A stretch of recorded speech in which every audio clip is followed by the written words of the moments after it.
सौरभ एक बैंक के बाहर खड़ा अपने रिश्तेदारों से बातें कर रहा था। उसे आज फिर कमला दिखाई दे गई। कमला उसके पास से निकली तो उसके दिल में तूफान आने लगे। उसने पहले भी कई बार आते जाते कमला को देख सोचा, बेवफा कहती थी तेरे बिना जी नहीं सकती, अब यही सब अपने दूसरे पति से कहती होगी, बकवास करती है यह लड़कियां। फिर अगले ही पल उसके मन से आवाज आई कि तुमने भी तो अपनी पहली पत्नी से यही सब कहा था।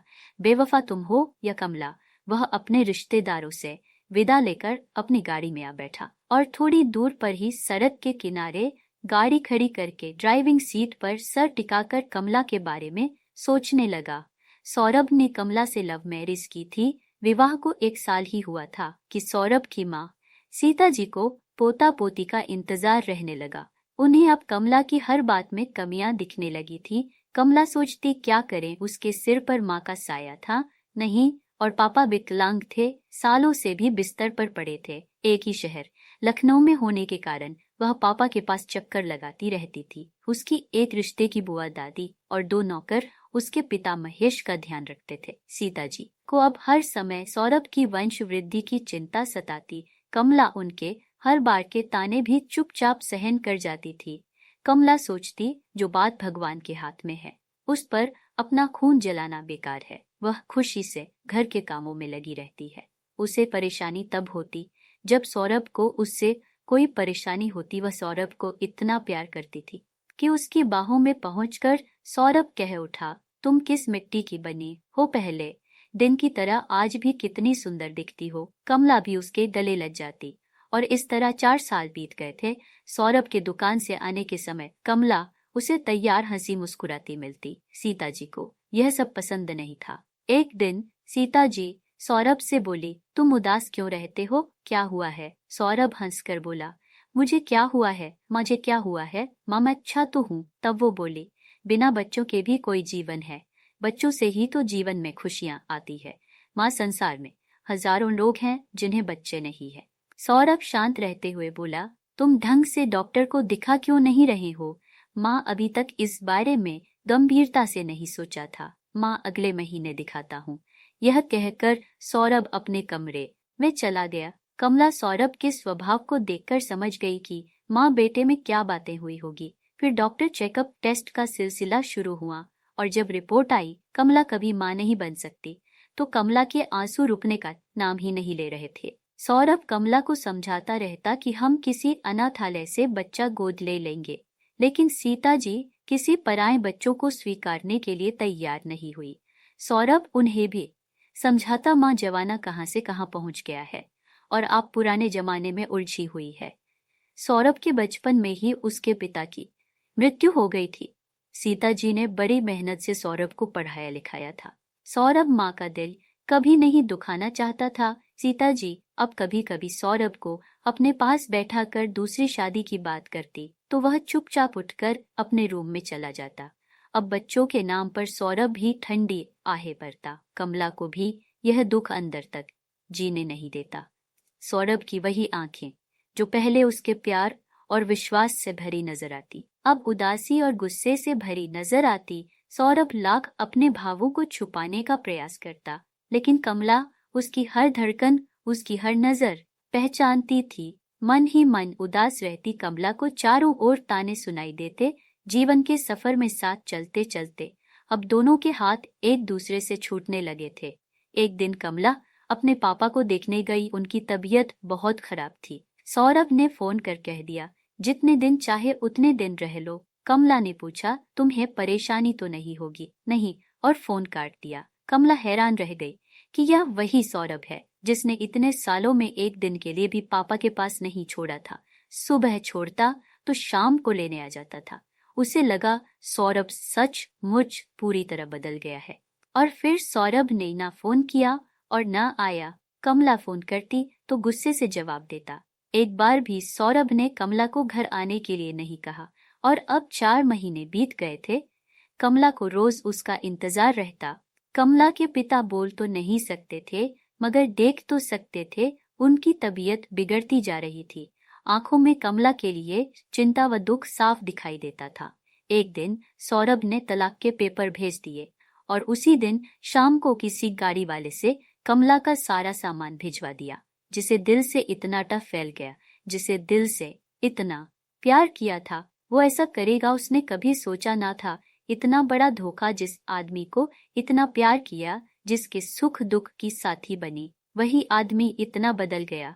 वह जितना सोचती है उतना ही उलझती जाती, फिर अपने को समझाने लगती, अगर मैं गलत नहीं हूँ तो मैं इतनी दुखी क्यों हूँ। तलाक के पेपर फिर आंखों के आगे घूम गए। वह बेचैन असहाय सी रही, लेकिन इतना बड़ा दुख पर कहीं कोई आवाज नहीं। पर भीतर ही भीतर वह टूट कर बिखर गई। पिता की बिगड़ती हालत देखकर वह और दुखी हो जाती। थोड़े समय बाद तलाक भी हो गया। उसे पता चला कि सौरभ ने दूसरा विवाह कर लिया है। वह रात भर रोती रही, सौरभ के साथ बिताया एक एक पल याद आता रहा। महेश जी को हॉस्पिटल में भर्ती करना पड़ा। उन्होंने अपने वकील विनोद कुमार को बुला लिया और घर व किराए पर चढ़ी हुई सारी दुकान कमला के नाम कर दी। उनकी आंखों में कमला के लिए चिंता साफ दिखाई देती। विनोद कुमार शहर के प्रसिद्ध वकील थे। उम्र में कमला से कुछ ही बड़े थे, लेकिन बहुत ही सुलझे हुए इंसान थे। इस पूरी दुनिया में महेश को विनोद से ज्यादा भरोसा किसी पर न था। वे जब भी आते महेश जी की चिंता कुछ कम हो जाती थी। कमला के विवाह के बाद भी विनोद ही महेश का हर तरह से ध्यान रख रहे। महेश विनोद को सालों से जानते थे। कमला से विनोद की जितनी भी बातें होती महेश के बारे में ही होती। कमला तलाकशुदा है यह वो जानते थे, लेकिन कमला से इस बारे में उन्होंने कभी कुछ नहीं पूछा था। सौरभ के दुख के साथ साथ पिता की आंखों में बसी चिंता कमला को और व्याकुल किए रहती है। उसकी बुआ दादी और नौकर घर संभालती रहे। वह हॉस्पिटल में महेश के पास थी। विनोद आते जाते रहते। एक दिन विनोद जाने लगे तो कमला बोली, एक प्रश्न पूछना चाहती हूँ आपसे। विनोद ने देखा महेश नींद में है और कमला बहुत परेशान है। वह कुछ कहने की हिम्मत जुटा रही है। विनोद बोलो, आपने शादी क्यों नहीं की? विनोद को एक झटका सा लगा, लेकिन फिर धीरे से बोले, कोई परेशानी थी, कहकर बेजाने लगे। तो कमला ने तेजी से आगे बढ़कर कहा, क्या आप मुझे बता सकते हैं? विनोद वही अपना बैग रखकर बैठ गया और फिर धीरे धीरे बोला, कुछ लोग कर्मियों के साथ पैदा होते हैं और अगर मैं विवाह के योग्य होता तो सही समय पर विवाह कर लेता। आप मेरी बात समझ गई होगी। हाँ विनोद साहब, ऐसा सिर्फ लड़कों के साथ ही नहीं, लड़कियों के साथ भी होता है। मैं भी कभी मां नहीं बन सकती, इसी कारण मेरा तलाक हो गया। मैंने हर तरीके से शादी को बचाने की कोशिश की, लेकिन बचा नहीं सकी। विनोद ने हैरान होकर उसकी तरफ देखा तो कमला ने कहा, क्या आप मेरे साथ शादी कर सकते हैं? कमला, मैं बहुत सोच समझ कर कह रही हूँ। मेरे पापा की जान मुझ में अटकी है। आप तो वकील है, यह जानते हैं कि एक अकेली लड़की को दुनिया कैसे परेशान करती है। अगर आप मुझसे शादी कर लेंगे तो हम दोनों को एक जीवन साथी और उससे भी बढ़कर एक दोस्त मिल जाएगा। हम अच्छे दोस्त की तरह जीवन बिता लेंगे। बस आपका साथ मांग रही हूँ, मुझे और कुछ नहीं चाहिए। क्या आप मेरी बात मान सकते हैं? विनोद ने कमला को गौर से देखा। उसके चेहरे पर मुस्कुरा थी और दोनों का विवाह हो गया और शादी के कुछ समय बाद ही महेश ने हमेशा के लिए आंखें बंद कर ली। कमला विनोद के घर आ गई।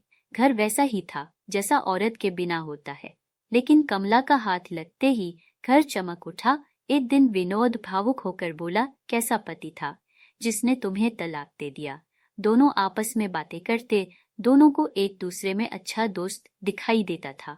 कमला दिन भर घर को संभालती, उनकी फाइलें संभालती, रात को उनके कमरे में उनकी दवा और पानी रखकर मुस्कुराकर गुड नाइट बोलकर अपने बेडरूम में आ जाती। बेड पर आकर किताबें पढ़ती और सो जाती। सुबह अच्छी तरह तैयार होकर विनोद के साथ नाश्ता करती और उनके जाने के बाद गाड़ी निकालती और विनोद के बताए कामों को पूरा कर दिया करती, लोगों से मिलती और उनका हिसाब किताब देती। उनका आज सौरभ को कमला फिर दिखाई दे गई थी। छोटा शहर था, इसलिए कई बार पहले भी दिख चुकी थी। दुकान से उठकर इधर उधर घूमना सौरभ की आदत बन गई थी। ना जाने क्यों अभी जब कभी कमला को देख लेता तो दिल में एक सुई सी चुभती। इतने दिन तक उसे कमल नजर नहीं आई थी। वैसे उसने सुन लिया था कि उसने शादी कर ली है और बहुत खुश रहती है। ना जाने क्यों उसे कमला की शादी से दुख पहुंचा था। शहर के किसी चौराहे पर, किसी मार्केट में कमला कभी कभी नजर आ जाती थी, अपने पति के साथ या किसी नई सहेली के साथ, तो कभी अकेली। उसके शरीर पर अच्छे कपड़े होते और चेहरे पर शांति। सौरभ का दिल जलकर रह जाता।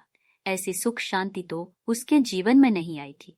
आज भी जब कमला उसके सामने से निकली तो उसका दिल चाहा कि वह उसका पीछा करे, बिल्कुल उसी तरह जैसे शादी से पहले करता था। गाड़ी खड़ी करके सौरभ बेचैनी में टहलता सड़क पर दूर निकल गया। तभी सड़क के उस पार उसकी नजर कमला पर गई। सौरभ तेजी से सड़क पार करके उसके पास गया। कमला अपनी गाड़ी में बैठने ही वाली थी। जैसे ही कमला गाड़ी में बैठकर गाड़ी स्टार्ट करने लगी, सौरभ ने नॉक किया। कमला देखती रह गई। वह कभी सोच भी नहीं सकती थी कि इस तरह सौरभ से मुलाकात हो जाएगी। वह कुछ बोल ही नहीं पाई। सौरभ ने कहा, क्या गाड़ी में बैठकर बात कर सकते हैं? कमला ने पल भर सोचा, फिर कहा, नहीं, आपको इस तरह बात करने का कोई हक नहीं है। अब सौरभ को धक्का सा लगा।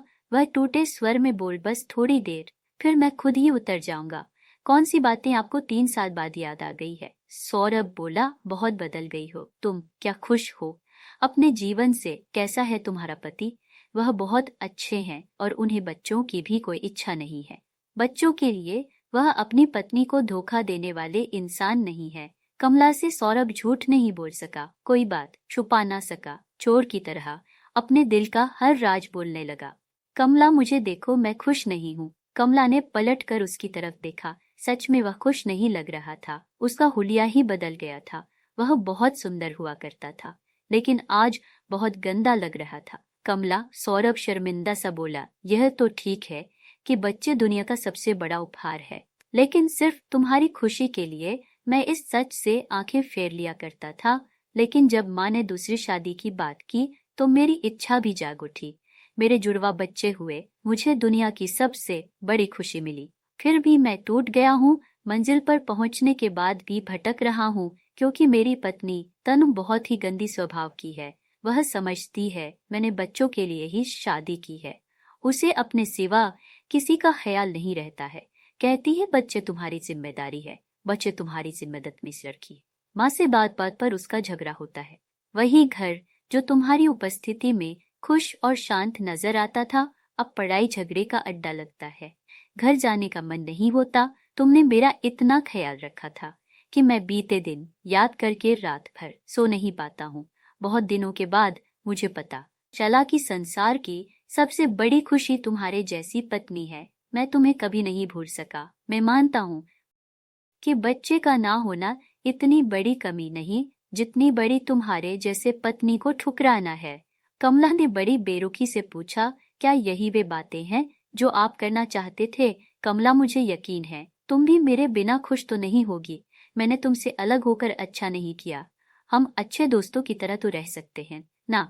अच्छे दोस्तों की तरह से मतलब और तो कुछ हो ही नहीं सकता। कुछ समय तो एक दूसरे के साथ बिता ही सकते। मैं तुम्हें अब भी प्यार करता हूँ। कमला बोली, तुम्हारे लिए प्यार जैसा पवित्र शब्द एक खेल बनकर रह गया है।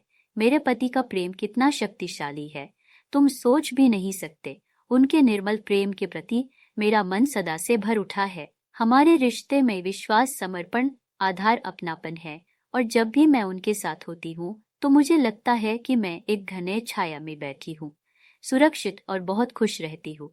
कमला ने सौरभ की तरफ का दरवाजा खोल दिया। अब आप जा सकते हैं। सौरभ कुछ कहना चाहता था, लेकिन कमला पहले ही बोल पड़ी, अब और नहीं। फिर सौरभ के उतरते ही उसने गाड़ी आगे बढ़ा दी और अपने दिल में विनोद के प्रेम की भीनी भीमी सुगंध से घर पहुंची तो विनोद उसे देखते ही मुस्कुरा दिए। कमला को लगा कि कुछ पल आंखों में तैरता।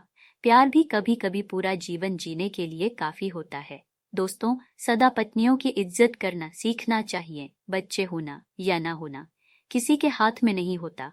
Thanks for watching.